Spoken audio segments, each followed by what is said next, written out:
Hi, you ready for the next part of our story with Moses? This is about the Ten Commandments. 3 months after God helped the Hebrew people get away from Egypt, they came to a place called Sinai. There was a high mountain in Sinai. One day, God asked Moses to come up the mountain. I want to give you a message for the people of Israel, God said to Moses. Remember how I brought you out of Egypt? I carried you out like a mother eagle carries her babies. Remember the promises I made to your great grandparents? I promised that you would be a great nation. I promised that many years from now people would learn about me because of you. But you must do the things I ask you to do. So Moses went back and told all the people to gather near the mountain. God has some very important things to tell us, and we have to be ready to listen carefully. Don't try to come up the mountain with me. Just wait at the bottom. You will be able to hear God's voice. So the people gathered near the mountain. At the top of the mountain, they could see smoke and fire. They could hear thunder. Everything shook like an earthquake. Moses went up the mountain into the smoke and fire. There, God told him 10 important things to remember. We call them the 10 Commandments. I am your God. I brought you out of Egypt, out of the land of slavery. Don't pretend there are any other gods. I am the only one. That's the first one. The second commandment. Don't make pictures or statues or anything else that you think might look like me. Don't bow down to them or pray to them. That's number 2. Number 3 is be careful how you use my name.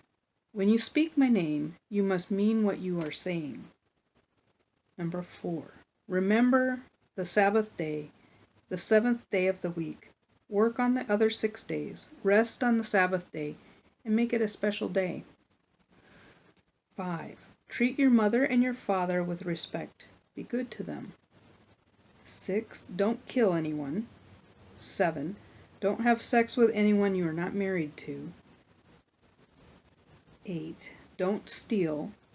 9, don't tell lies about anyone.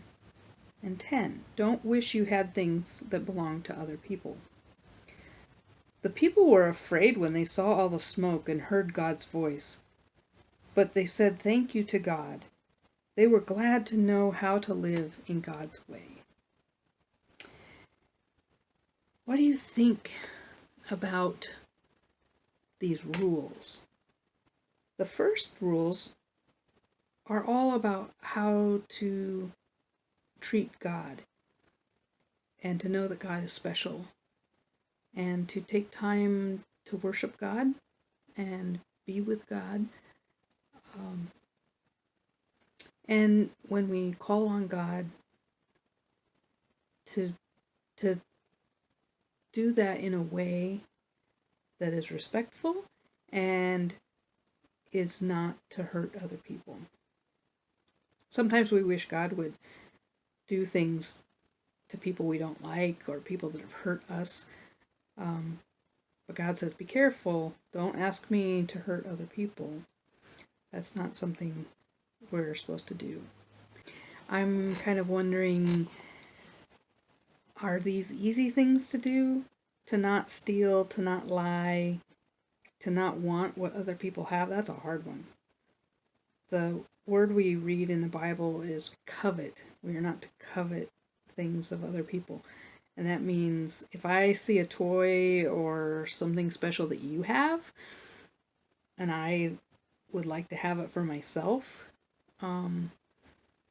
it's okay to like what other people have, but when we start thinking, oh, I really want that, or I'm jealous that they have it and I don't have it, that's when it's not so good for us.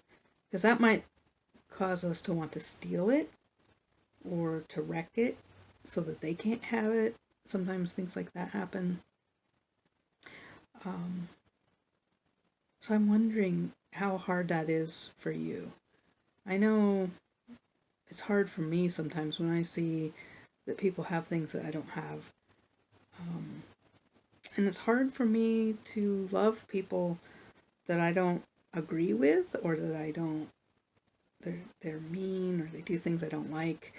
But God asks us not to treat them badly either. So it's hard, but these are the rules that God gives us so that we can love God, we can love ourselves, and we can love each other, right? Okay, I'll talk to you later. Bye.